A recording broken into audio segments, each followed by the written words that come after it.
жан берип аткан адамга эч кандай дүйнө кызык болбой калат. Мына эскеде эле болот депчи. Өлүм алдында билесиздер, бардык жер бирдей ооругандыктан адам өлүмдү гана күтүп кала турган учурлар болот. Өлүм периштеси шыр келип туруп кайра шыр алып кетпейт. Кан уюп, каттык болуп, укол кетпей калды.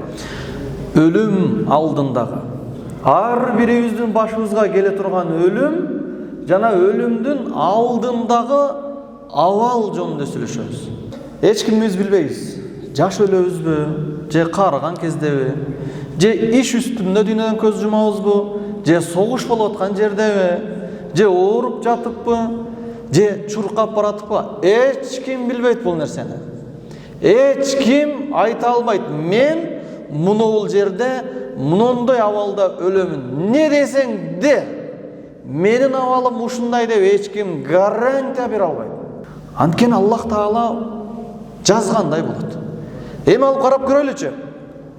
Адам жашап аттык, дем кысылды, көз көрбөй калды, кулакка араң-араң, балким ушул ооруканада болсо, болду, даярдангыла. Мунун абалы токтоду деген сөздөр угулуп баштады. Келип жандандыруучу уколдорду берейин десе, дале адамдын бут жагынан, кол жагынан жан чыгып кеткен, кан уюп, каттык болуп, укол кетпей калды. Рухтун чыгышы гана калды. Себептер бардыгы токтоду. Адам колу тоңду. Мүмкүнчүлүктөр токтоду. Көзгө араң-араң мурда көрүнбөгөн нерселер көрүнүп баштады. Бул эмне? Малакул маут. Өлүм периштеси. Өлүм периштеси шыр келип туруп кайра шыр алып кетпейт. Балким сааттап убакыт өтүшү мүмкүн. Аллах Таала Кур'анда «Ван-назиати гарқа» күнөөкөр адамдардын жанын жулуп ала турган периштеге.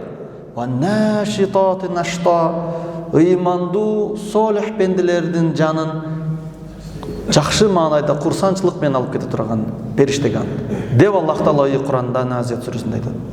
Абу Бакр Сиддик билесиздер пайгамбарыбыздын жанында жүргөн. Пайгамбарыбыздын жанына бир эле акчасын эле сарптабастан жанын берген сахаба болгон.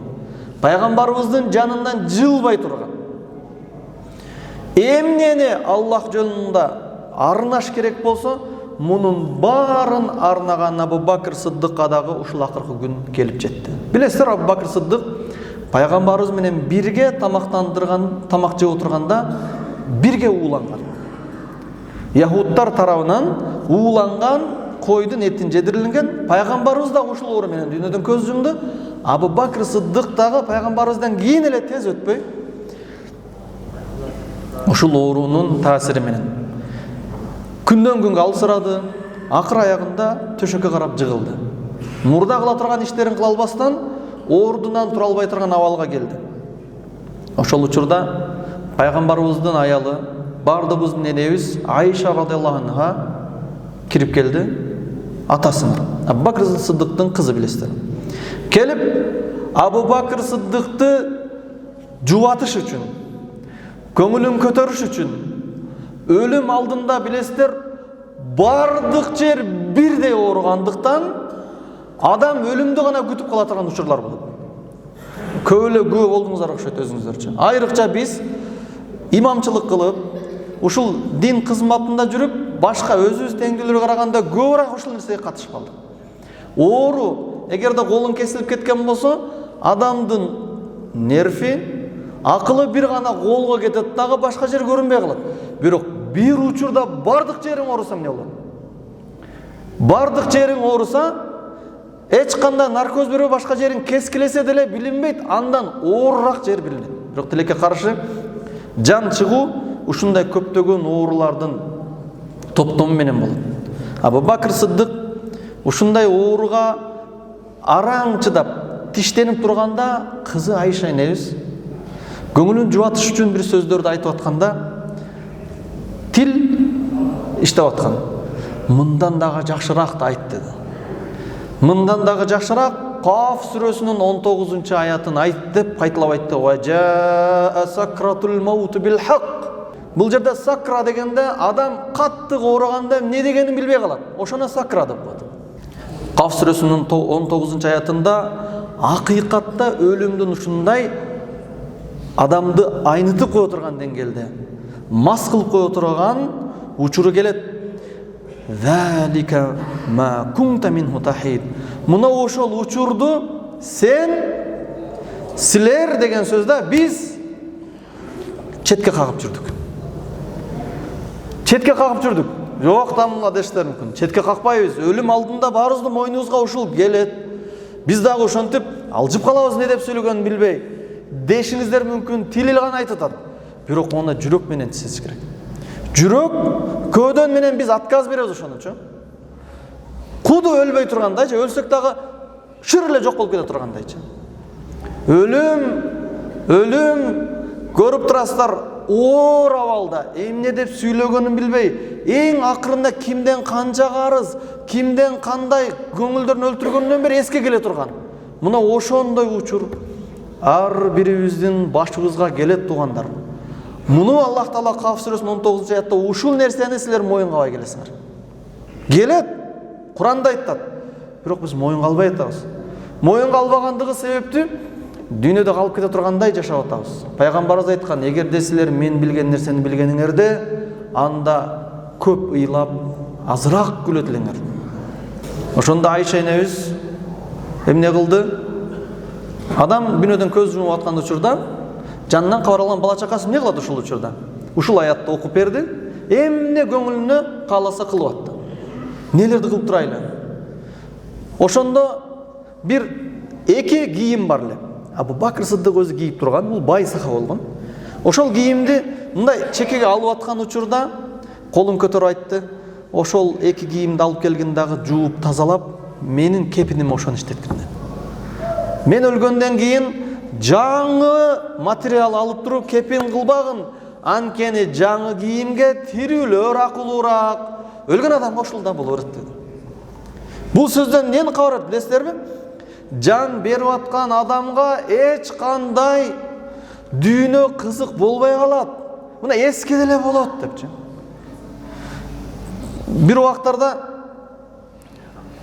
бизде Айша ата деп коебуз го. Айша атабызга адашып бир нерсени айтып алганбыз. Мурунку бир кесүүнө мына нерсе эмне болот десек, эми үстүң мындай сырткы көрүнүшүнө жакшы эле жүрсө, ушул кесүүнөн биз да ошол ишти кылайлы деп аттык эле десек, билбейм дейт. 2-3 жылдан бери мен эч ал нерсеге оюм жок. Ушу жаным оорубай эле турса, болду дейт. Калган нерсе менен мен ишим деле жок. Жада калса кеңеш бергиси да келбейт атат. Дүйнө ушунчалык кызыгы жок болуп калат. Омар радиаллаху анху минбарда бамдат намазына имамчылык өтүп, бир рекет намаз окулгандан кийин атайын дин душмандары тарабынан даярдалган 7 жашар, кээ бир китептерде 6 жашар Абу Лу дегенди даярдап, туулгандан баштап ууланган ханжарды 8 жолу сай өлтүргөн. Намазда ким аны коргойт? Азыр дагы Мекке, Мединадагы имамдар намазга өткөндө байкасаңыздар, намаз бүткө чейин ушунчалык кооруйт, президенттен корбойт.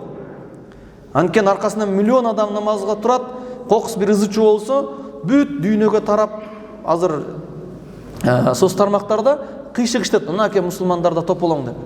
Ал эми намаз бүтүп, ассаламу алейкум рахматуллах, ассаламу алейкум рахматуллах дегенден кийин кадимкидей элдер аралап жүрөт. Ошондон бизден барган ажыга, умрага баргандар Меккен имамдар менен сүрөткө түшүп атпайбы бардыгы менен? Кең сүрөткө түшүп коелу, түшүп коет. Анткени жүрөт элдердин арасында. Бирок намаз учурунда ушунчалык кооруйт, артканкы 4 сапка чейин кимдер турушу да кандай.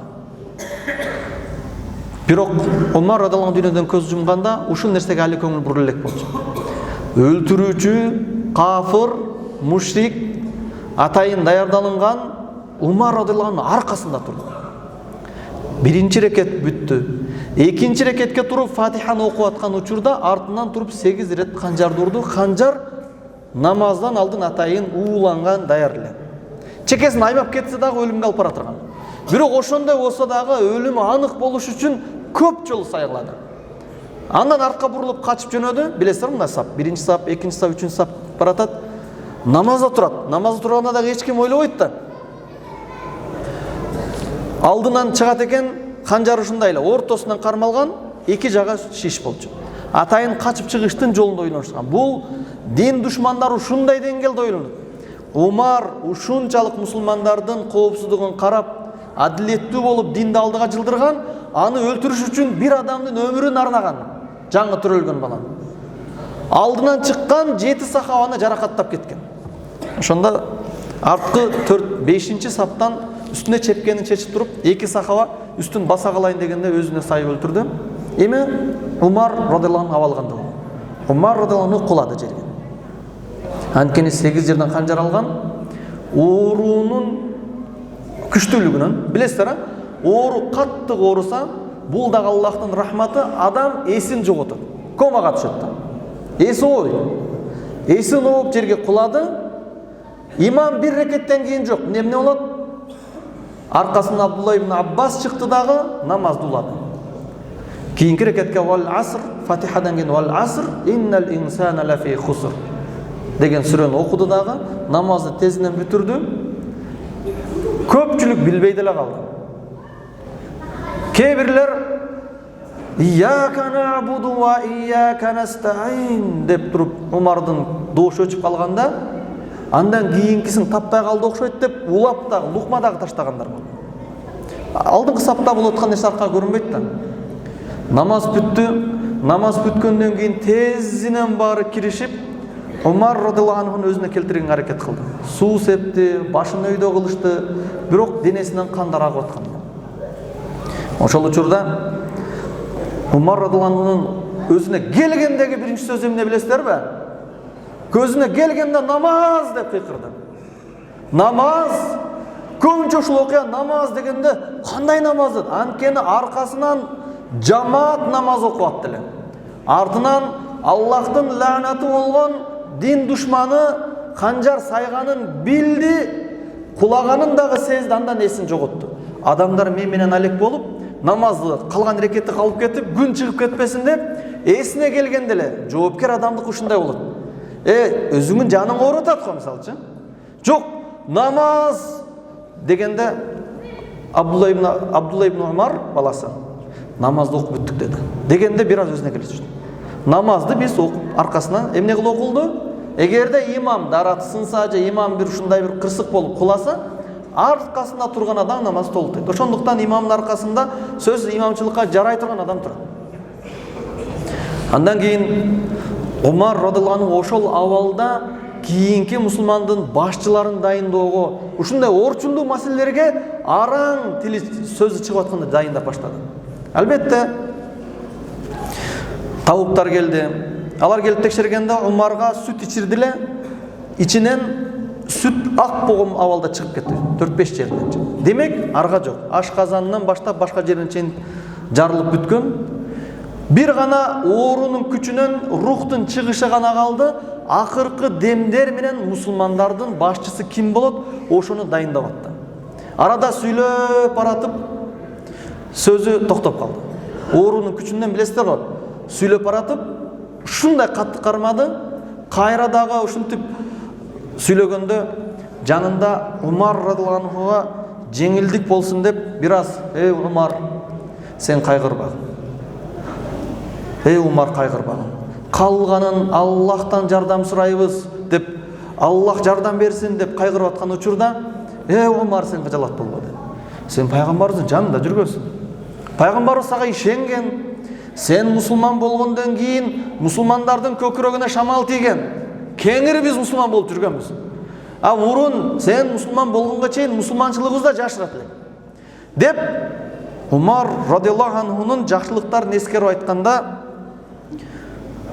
Курру гайри деп. Ушундай катуу сүйлөгөн сөз эле менен башканы алдагыла ошентип. Алдоо дегенде мындай нерсени айтат. Шеп да пакта кое берет го, билесиздер го? Ушу пактадан көп алданат да. Кайсы бир жерде жетекчи же болбосо бай болуп турганда же акылдуу болуп турганда жанындагы адамдар ушунчалык деңгээлде айнытат, жерден 1 метр көтөрүлүп каласың. Элден башка чеченсиз каласың. Ушундай кылбагыла деди да. Мен алдабагыла деди. Ал-магрур антум гаррартумуху. Өзүнөн кетип алгандар бар го жанагы мактоого алданыпчы. Силер ошолорду алдап койгон адамдар. мен Аллахтын алдына барудан коркомун деп айтты. Менин Умар радыйаллаху анху өзүнүн каталарын көз алдына келдирип, ушул нерсени эгер Аллах кечирбеген болсо, мен Аллахтын алдына баргандан коркомун деп ошосуна кыжылат ол. Тагыраак айтканда, мага тоскоолдук кыла калат. Мен Аллахка жалбара берейин. Умар радыйаллаху анху ушул сөздү айтып аткан болсо, Умар радыйаллаху, биз канчалык деңгээлде даярданып атабыз? Мен ошон үчүн айткыбыз келип атат.